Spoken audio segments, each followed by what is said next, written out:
Galdakaoko udalak lur betegarrientzako gida plana aurkeztu zuen pasan urtean badakizuen bezala, eta bertan 8 isurtegi zehazten ditu edozelango hondakinak jasotzeko. Bai hondakin geldoak, bai geldo bihurtutakoak eta baita hondakin arriskutsuak ere. Udaletxeak proiektu hori bultzatu nahi du eta horretarako isurtegi legez baimenduta dauden lur kopuru murritzari erantzunea ematea jartzen du aitzaki moduan. Udalak 3 eremu zabal proposatu egiten ditu isurtegietarako, guztira 22 milioi metro kubiko jasotzeko ahalmen osoarekin. Eremu horiek Artzandan, Erletzen eta Artetaleku bason kokatzen dira zehatz-mehatz. Eta 8 isurtegi aurreikusi egiten dira, Gangurengo hegalean, Troka Bengoetxe parean, Erletzeko poligonoaren goialdean, eta Lekubaso arteta eta Ordaina arteko inguru altuetan. Proiektua justifikatzeko EAJaren udal gobernuak herri barruko ustezko beharrak aipatzen ditu, eta hondakinak hartu ditzazketen lurren eskaria handitu dela esaten du.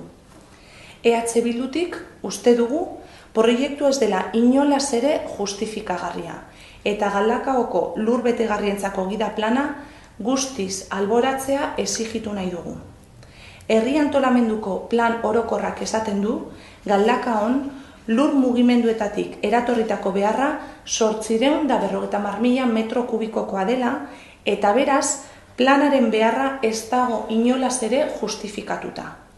Are gutxiago, proposatzen diren isurtegi guztiak ibarretan kokatu egiten direnean, eta horietako batzuk gainera, hiri antolamendurako planak babes bereziko eremu izendatzen direnean. Galdakaok egun baditu aktibo beste 2 isurtegi, 1,5 milioi metro kubiko jaso ditzazketenak, eta beraz, herri barruko eskaria hasi daiteke hauekin. Beti ere, hirigintza planean aurreikusitako guztia eraikitzen baldin bada datozen 8 urte hauetan. Lur betegarrien proiektuak herrikoak ez diren bestelako interes batzuei defendatzen edo hoien alde egiten dituenaren beldur gara, interes pribatu eta espekulatzaileak. Proiektu honek aurretik porrot egin zuen, ilegala zen eta lizentziarik lortu ez zuen proiektuari segida emateko aukera zabaltzen duela uste dugu. Orduan alkate zen Joseba Escribanok, egun Aldundiko hirigintza eta udalarremanetarako zuzendari denak, por cierto, isurtegi bat eraikitzeko ekimena bultzatu nahi izan zuen, kontrako hainbat eta hainbat txosten tekniko izan zituen arren. 2008an, Busa enpresak isurtegi bat eraikitzeko lizentzia eskatu zion udalari. Ordaine auzoan egin nahi izan zuen isurtegia, eta oraingo proiektuak Arteta Lekubasoko lehenengo eremuan zehazten du eremu horretan bertan. 2011ko otsailean, legegintzaldia amaitzear zegoelarik, Joseba Escribano orduko alkateak lizentzia eman zion enpresari alkate dekretu baten bidez. Naiz eta udal teknikariek kontrako txostenak egin zituzten eta baita foru aldundiak ere. Hurrengo hilabetetan, N sindikatuak alegazioa aurkeztu eta udal teknikariek kontrako txostena aurkeztu zuten N-ren alegazioa kontutan harturik. Alegazio horrek lizentzia legez kanpokoa zela defendatzen zuen, isurtegia babes bereziko eremuan kokatzen zelako hain zuzen ere. 2011an, Ibon Uribek egungo alkateak behartua ikusi zuen bere burua lizentzia indargabetzeko, eta Joseba Escribanok esleitutako baimen hori bertan bera gelditu behar izan zen.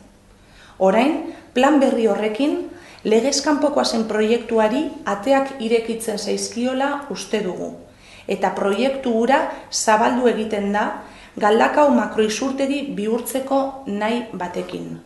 Guzti hau gutxi balitz, herriko interesak aipatzen dira Galdakaon 8 isurtegi eraikitzeko. Eta EH Bildutik azpimarratu nahi dugu, planak ez duela zehazten isurtegietan zer nolako hondakin motak jaso egingo diren. Gainera, herrian martxan jadanik dauden isurtegiek herriko eskaria asetzeko gaitasuna badute, eta ez da justifikatzen aitzakia gisa erabiltzen den ustezko eskariaren hazkunde hori. Egun, EH Bildu, Galdakaoko taldeak, udal gobernuaren erantzun ofizial baten zai dago, iaz aurkeztutako alegazio guztietara. Eta dena den, aipatu dugun datu guztiekin, garbi daukagu, proiektu honek ez diela Galdakaoren beharrei erantzuten, eta interes pribatuei erantzuten diela, edo bestela, herriz kanpoko beste mota batetako interes batzuei erantzuten diela. Guk ez dugu nahi, Galdakao makroizurtegi bat bihurtzerik, eta horregaitik, EH Bildutik, lur betegarrien gida plana bertan bera usteko exigitzen dugu lehenbailen, eta exigitzen diogu hemendik Galdakaoko udalari. Eskerrik asko.